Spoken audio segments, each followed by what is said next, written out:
It is estimated that the total investment needed to increase OPEC production to meet demand by the year 2025 ranges between $258 and $382 billion. The difference of $124 billion is due to different estimates and demand projections based on different economic growth assumptions. This gives you an idea of the difficulty of planning investments by producing countries. Yet, with the attitude of damned if you do and damned if you don't, we are now, in spite of what we have done and are doing, accused of all things of a lack of transparency. This truly puzzles me.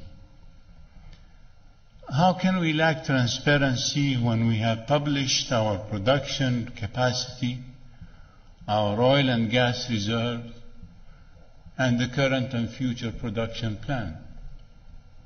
And we have done so in a manner totally consistent with international norms and standards. In fact, our known practice is to err on the side of underestimating our reserve and potential production.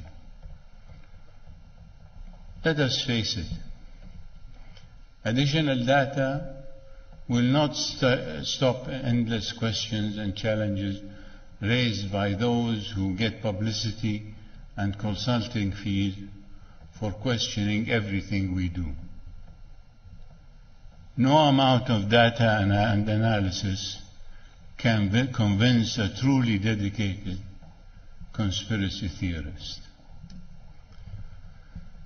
The focus on tarnishing proven Saudi performance is largely a distraction from the fact that the key price and supply issues affecting you are not about volumes of production, but rather about gasoline formulation, limited refinery capacities, lack of storage capacity, and the various other restrictions that have paralyzed the energy industry in the Western Hemisphere.